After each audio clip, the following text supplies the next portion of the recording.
Have you ever wondered what inspired the design of an airplane? What about when you see a wetsuit at the beach? Have you ever thought about why it keeps you dry?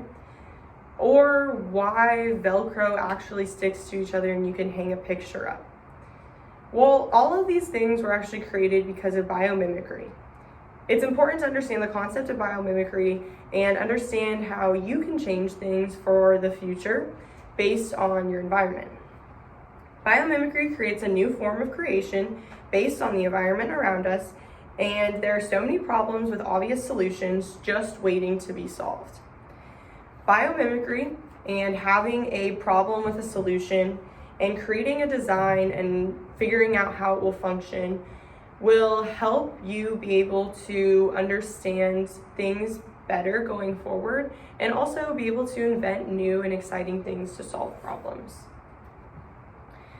Biomimicry is defined as the design and production of materials, structures, and systems that are modeled on biological entities and processes.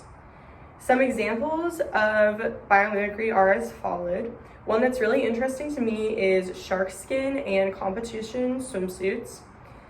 The competition swimsuits that are worn, especially in the Olympics, as most people see, are actually designed off of shark skin. After the 2008 Olympics, they banned swimsuits from the shoulders all the way down to the ankles because they were helping the swimmers so much receive better times that they didn't think that was fair. So now swimmers can only wear swimsuits from the shoulders to right above the knees.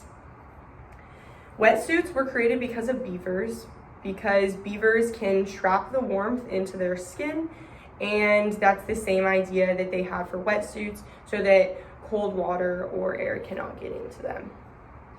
Velcros were based on burrs, and the scientists who discovered them figured out that the hooks on the edge of the hard part can hook onto the soft part, and that's why you're able to do so much with Velcro. A biomimicry study that's still being experimented with today is jets and flying in V formation. So as we know, birds fly in V formation, we see them all the time, but jets can actually fly in V formation, and it can help with the draft. So jets are flying from the West Coast to the East Coast right now, and as they go state by state, they pick up different jets, and it actually uses a lot less fuel, which is very interesting. And finally, outdoor paint, like paint that goes on your house, is based off of the lotus flower.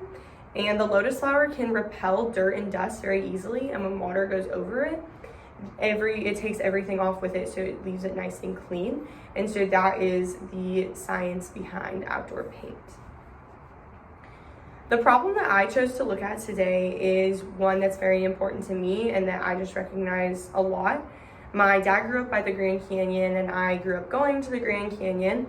And so one of the things that we did was go into the Grand Canyon on the Colorado River and go on boats to go whitewater rafting or fishing, things like that. A lot of the boats in the Grand Canyon are large and are almost inflatable rafts, but they use a motor and they're very sturdy. However, the motor can be very loud, and the propeller can create a lot of unnecessary wake, which makes it hard to fish. And these motors can use a lot of gas, which can be a problem, obviously, when paying for things, and companies would like to save as much money as possible so that they're making as much money as possible going forward. So my idea is that instead of using an original propeller, you would put a fishtail propeller on. This fishtail propeller would be larger, so you're able to push more water, which means that you would actually use a lot less gas. And it would be quieter because you would be underwater.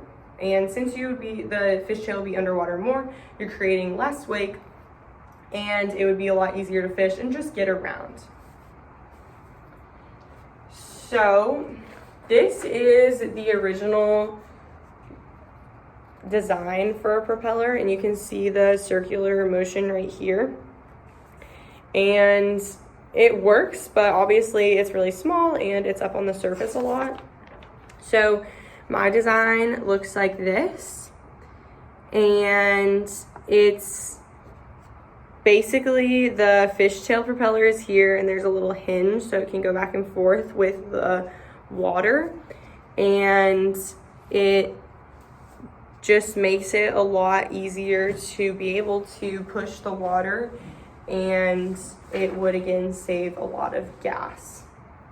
And if you're ever going over a rapid or anything, it'd be really easy to just pull it in and either use a backup propeller or use something different. Biomimicry is very interesting, and it definitely creates a lot of things and new inventions. And so I think that this project was really interesting, and going forward, I would be able to see a lot of different things that I could change and want to create something new out of.